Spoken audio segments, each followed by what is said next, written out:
Halo anak-anak, bagaimana kabarnya? Semoga selalu dalam keadaan baik ya. Nah, di hari ini kita akan belajar pendidikan agama Kristen dan buku dipekerti mengenai tanggung jawabku dalam keluarga. Tapi sebelum memulai pelajaran kita di hari ini, mari kita masuk dalam doa. Mari kita berdoa. Tuhan Yesus, terima kasih untuk berkat penyertaan-Mu. Engkau telah berkati kami untuk memulai kegiatan kami di hari ini mempelajari pendidikan agama. Kiranya Tuhan yang menyertai kami, Tuhan yang memberkati, dan ajarlah kami untuk memiliki hikmat dan juga berpengertian agar kami dapat belajar dengan baik. Terima kasih Tuhan. Hanya ini doa dan permohonan kami yang kami haturkan dalam nama Tuhan kami Yesus Kristus. Amin. Anak-anak, dalam pelajaran hari ini kita akan belajar mengenai tanggung jawabku dalam keluarga. Pada bab sebelumnya, kita sudah belajar mengenai keluarga itu siapa saja sih? Yaitu ada keluarga inti dan keluarga besar. Kali ini kita akan belajar tanggung jawab kita terhadap keluarga inti kita, yaitu ayah, ibu, dan anak. Nah, ayah ibu ini atau sering kita sebut orang tua, itu adalah wakil Tuhan untuk kita di bumi. Jadi, kita akan belajar mengenai tanggung jawab kita terhadap orang tua. Nah, seperti apa sih tanggung jawab kita terhadap orang tua yang harus kita lakukan? Mari kita mulai belajar. Tanggung jawab kita dalam keluarga yang pertama dimulai dengan menghormati orang tua.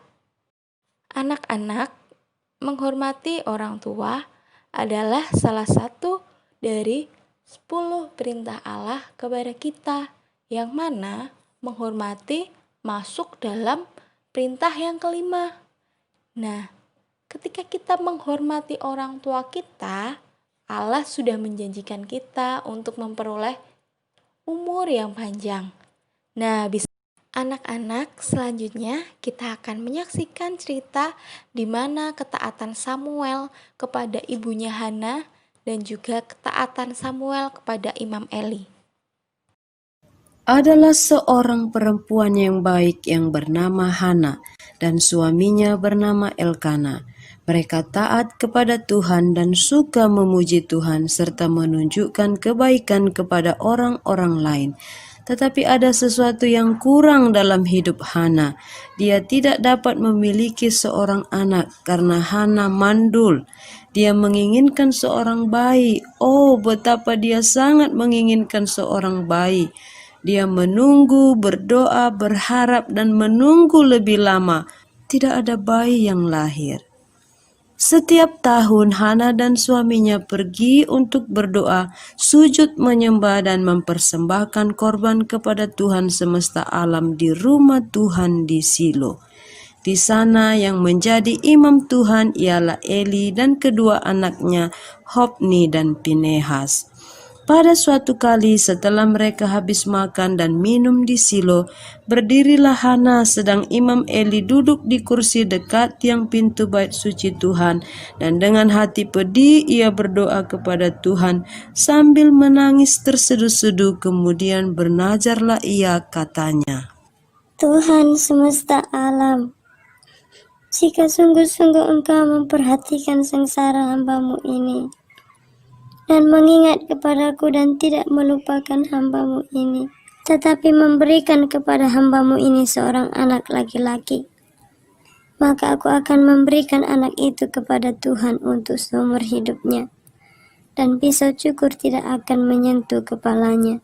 Ketika perempuan itu terus-menerus berdoa di hadapan Tuhan, maka Imam Eli mengamat-amati mulut perempuan itu, dan karena Hana berkata-kata dalam hatinya dan hanya bibirnya saja yang bergerak-gerak, tetapi suaranya tidak kedengaran, maka Eli menyangka perempuan itu mabuk. Lalu kata Eli kepadanya, "Berapa lama lagi engkau mabuk? Lepaskanlah dirimu daripada mabukmu." Bukan tuanku, aku seorang perempuan yang sangat bersusah hati. Anggur ataupun minuman yang memabukkan tidak kuminum, melainkan aku mencurahkan isi hatiku di hadapan Tuhan. Janganlah anggap hambamu ini seorang perempuan dursila, sebab karena besarnya cemas dan sakit hati aku berbicara demikian lama. Pergilah dengan selamat dan Allah Israel akan memberikan kepadamu apa yang kau minta daripadanya. Kata-kata Eli memberikan harapan kepada Hana. Dengan segera sukacita memenuhi hati Hana.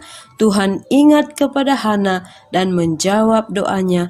Setahun kemudian mengandunglah Hana dan melahirkan seorang anak laki-laki. Ia menamai anak itu Samuel, sebab katanya, Aku telah memintanya daripada Tuhan. tetapi akankah Hana ingat akan Tuhan dan janjinya kepada Tuhan?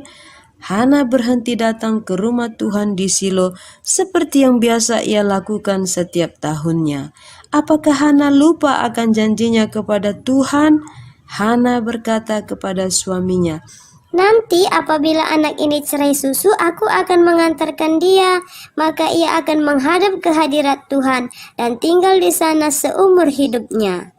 Setelah perempuan itu menyapi anaknya, dibawanyalah dia dengan seekor lembu jantan yang berumur 3 tahun, 1 epa tepung dan sebuyung anggur. Lalu diantarkannya ke dalam rumah Tuhan di Silo.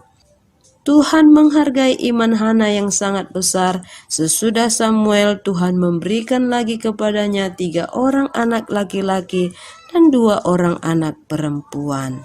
Setiap tahun Hana pergi ke rumah Tuhan di Silo untuk memuji Tuhan dan untuk membawakan jubah baru yang dibuatnya sendiri untuk Samuel. Samuel menjadi pelayan Tuhan, ia menolong Imam Eli dalam melayani Tuhan. Anak-anak Imam Eli, Hofni dan Pineas juga ikut melayani Tuhan. Samuel anak yang rajin sekali bekerja. Ia jujur, suka mendengarkan nasihat. Dia rajin membersihkan rumah Tuhan, suka membantu Bapak. Anak-anak, dari cerita yang sudah kita lihat tadi mengenai Samuel, kita bisa melihat bagaimana Samuel sangat menghormati ibunya Hana dan juga Imam Eli. Bahkan dia sangat rajin dalam melaksanakan tanggung jawabnya di rumah Tuhan, yaitu dengan rajin membersihkan rumah Tuhan. Nah, dari itu, silahkan anak-anak tuliskan beberapa tanggung jawab yang sudah anak-anak lakukan di rumah.